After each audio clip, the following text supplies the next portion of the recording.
Here's a little known fact about Mr. Rick. I'm insecure. As a matter of fact, I have debilitating insecurities. That's probably why when I told you guys the other day, I say that as if it was just a day or two ago. When I told you guys 2 weeks ago it was coming out, and I have not recorded a single thing. So here I am, face to face, a couple of silver spoons, hoping to find that we're two of a kind. I have no idea what else the song said. But I thought, you know what? I just listened to a hell of a podcast on the way here. And I'm a Theo Von fan for his comedy. I don't know if you guys know who he is. Theo Von, Theo, Theo Von, not Theo Huxtable. Two different people. Do not mix up Theo Von and Theo Huxtable. One is a mullet-wearing, southern accented, kind of semi-political comedian. And one is a rich black kid whose dad was a doctor, mom was a lawyer, and had lots of sisters. And a friend named, oh God, I can't believe I'm just stalling on that. Cockroach. That's a different Theo. Theo Huxtable was black. Bill Cosby's son. Felicia Rashad's son. Rudy or whatever was his sister. Theo Von is a comedian who has a podcast. And on this week's episode was the Vice President, J.D. Vance.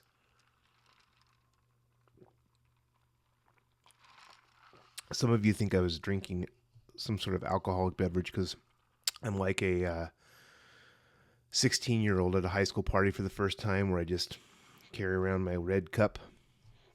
Speaking of red cups, you know these lines actually mean ounces? No, this is more than a 4-ounce cup. It's halfway is the next ounce. So if you're ever measuring alcohol in here, I do not have alcohol in here. It's a grape crush flavor in my water. There's no alcohol in there. Anyway, I was listening to our Vice President, J.D. Vance, and it wasn't like he came across as this super intellectual, super ultra conservative, going to stop every abortion possible. He's even going to stop future abortions by having the, as you get older, it sucks. But I had it all. Oh, let's stop right there. He's going to have this future minority report where they're going to find just future abortioners and stop it from ever happening. He was not like that at all. He seemed real. That was the best part about it, is he seems like a regular guy. And I watched some of that Ron Howard movie that they made on Netflix, and it's sad that I don't know the name of the movie. I just know it's directed by Ron Howard, and it's based on J.D. Vance's book about his life growing up and how he had to change that. Well, he changed it into being the vice president, and he explained a lot of just the early Elon Trump debacle that's gone on this week, the feud, and he really explained it as a centrist but loyal to who his employer is, and his employee is the president. But he explained the bill in which this was all questioned and which started this feud, and how those that aren't in politics have no concept of what it takes just to get certain things passed at a school board meeting, let alone in Congress. So just explained it really well about how those of us outside the world of the political game, and that could be a political game of a school district, it could be the political game of politics in Washington, D.C., but anybody who's never been a part of that thinks it's just easy to make decisions. And we have so many regulations and so many different bureaucratic bullshit that everything has to go through in Washington or any government system. If you've never been a part of a political machine, the machine of school districts. By the way, you know, I was a political science major. My bachelor's degree is in political science. My undergrad, for the lamerts, my undergrad was in political science. And not because I'm political, but because I looked at the course catalog, and that was the major I could have to get my bachelor's degree the quickest. So that's what I became, a political scientist. And I went right into the politics of education. They say it's about the kids. That's what the politicians say. Um, so anyway, Theo Vaughn's episode was just a good. If you want to know what he's like, kind of behind the scenes, just as a person, he seems like the kind of guy you would want to hang out and have a beer with and watch a football game. Not Theo Vaughn. I'm talking about our vice president, and that means a lot to me. Like, you're the regular guy. You're not gonna make outlandish comments when you finally do get in power, which is going to happen 4 years from now. But he's going to be realistic. He's going to be non arrogant and know how to say the right things, which I don't always know. I don't know if you know this or not, but if you know me, I don't always say the right thing.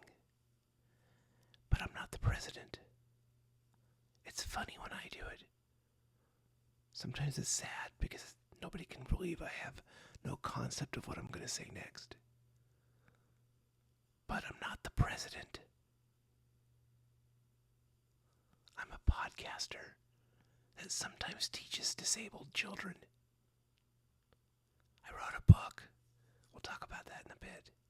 I sent out this promotion telling you guys that the podcast was coming soon.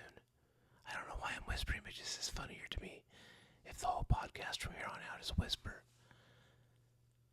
It seems like it would be catchy. The Whisper Podcast. The Podcast Whisperer. Literal Rick. It's just a podcast of whispering. So, where was I?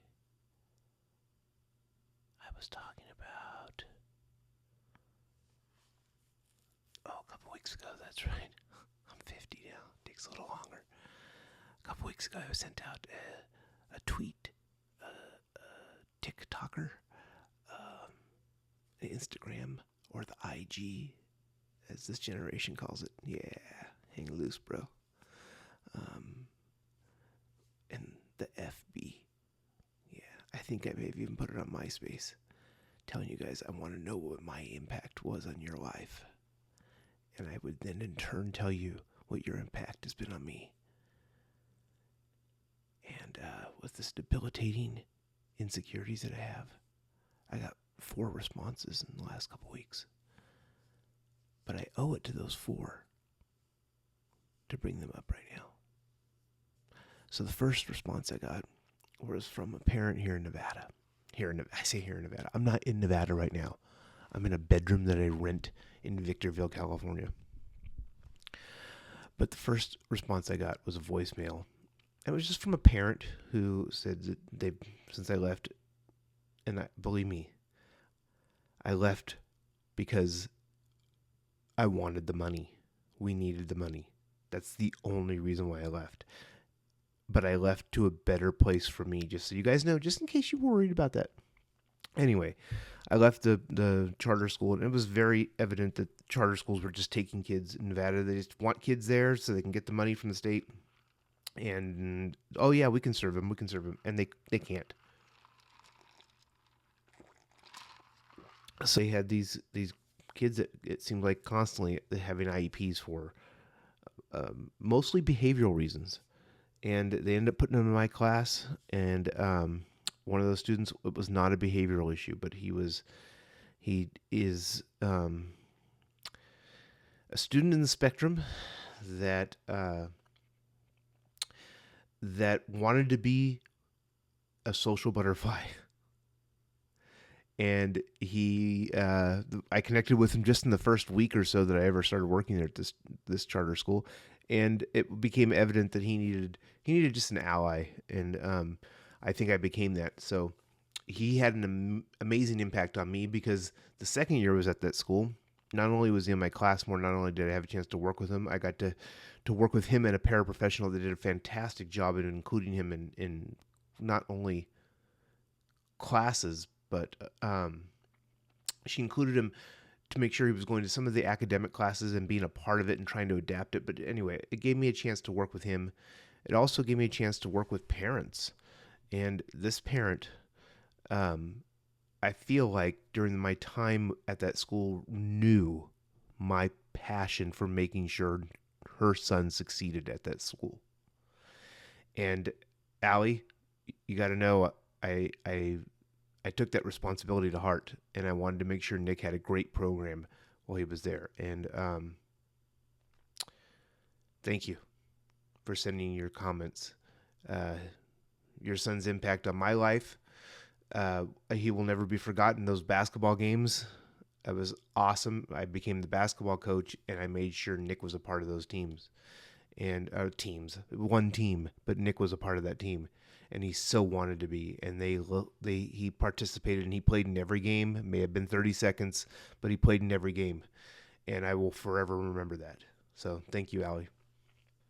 Second, I got a comment from Lisa, who was a paraprofessional in my classroom. That Lisa, your impact on me.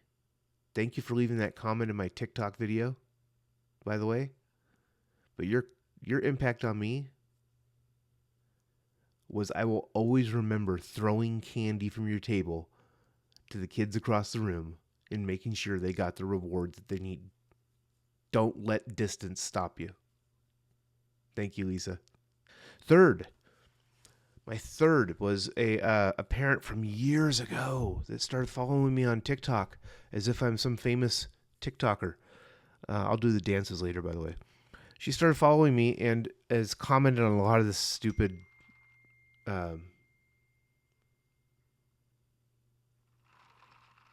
just a second. That was Lori. I'm going to have to edit a lot of this. Lori just sent me a text. Lori's my daughter, by the way. She'll be 21 in a month. So she started following me on TikTok saying she loved my videos. This stupid, here's a little known fact about Mr. Rick. I thought they still make me laugh almost every time I watch them, and that says a lot that my own jokes make me laugh. But anyway, her daughter was had profound physical disabilities and never really had. I had her as a 6th or 7th grader, and Shar, thank you for that message. I did care about your daughter. I wanted to make sure she was included in as much as she could in our classroom, and never stopped. I was only there for a year as a teacher because I became an admin the following year. But I reflect on that being my best year of teaching, just teaching kids. That was my best year of teaching. So, and Shar, you were an ally when I became an admin there and went through some a little bit of a public disgrace due to a previous radio show that I had. And Shar was just a voice to say it's going to be okay, and I got your back. We know that the things that were said about you are not true, and so Shar, that's always left a lasting impression with me. So thank you. The fourth person that sent me a video, they said they texted it to me, and I had it there. I just hadn't downloaded it, and it was on my phone. It looked like it was from Snapchat. And so finally, a couple of days later, when I went to go download it and listen to it, it said file too large. So, David, you know where you are. Resend the file. Email it to me if you can. Anyway, one of the reasons why I wanted to do this whole thing about impact was my dad died at 47. Not in 1947. He was born in 46. He died at the age of 47. My brother died at the age of 44. And so they died before anybody could know if they had an impact on this world. I mean, they had to have known somewhat. Maybe their insecurities were as bad as mine, and I never got to really have that deep conversation with either one of them.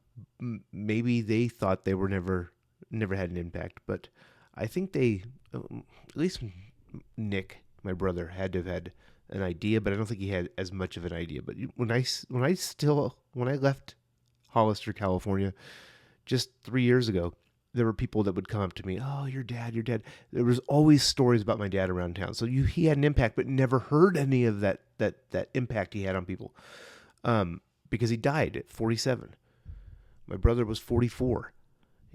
At his services, when he had the celebration of life for him, it was full of students and teachers and colleagues and friends he made as an alt ed teacher.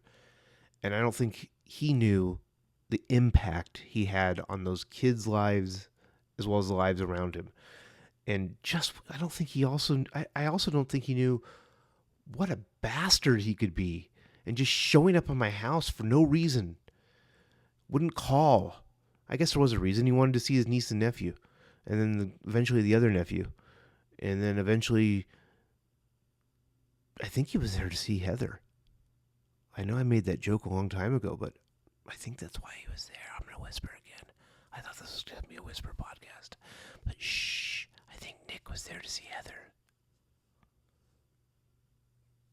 We'll never know. But Nick had an amazing impact on this world. And everybody should know what impact they've had on somebody else's life or even this world. So anyway, let's get to number 4. This year I am working in Victorville, and I'm working for the county office of ed that's up here. They don't call it that, but it's this county office of ed shit. And I'm one of 5 mod severe teachers. And one of the teachers reached out because she said I was bullying her. I'm not going to say which teacher it was. If you're watching this, you know who you are. And Marco, it wasn't you, you bastard. But it was just a nice note from somebody who's pretty quiet about stuff like this. And so it was, it probably at the right time showed me the most I could have asked for when saying what kind of impact I had on someone or somewhere. And my impact, or your impact on me, is that in 27 years, I have a Mount Rushmore of teachers who have worked with this population of students. And you're on that Mount Rushmore. And so thank you for choosing this career. That's sincere, Rick. That's not asshole, I don't understand emotions, and I'm not sensitive, Rick. This is sincere, Rick. What you do for students in our line of work is exceptional, and thank you for choosing this line. Okay, now let's go back to fucked up Rick.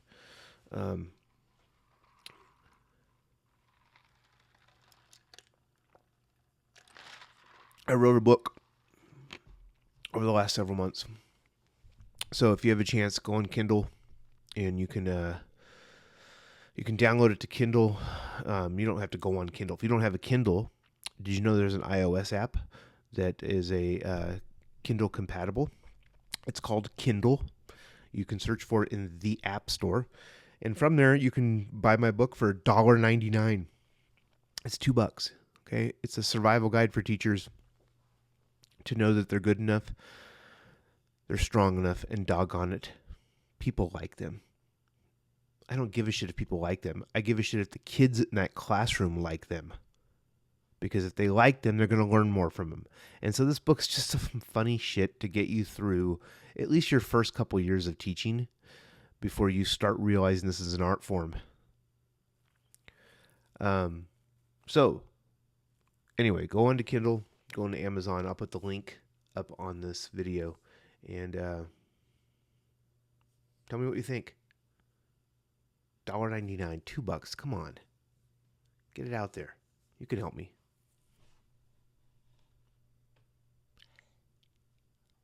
Toodaloo. This is ASMR now. Thank you for watching. Like, share, post, comment. Shit. Boo boo BB. Over out. I think I'm going to end it here. Every podcast will end with, this is Lust2Learn with Mr. Rick.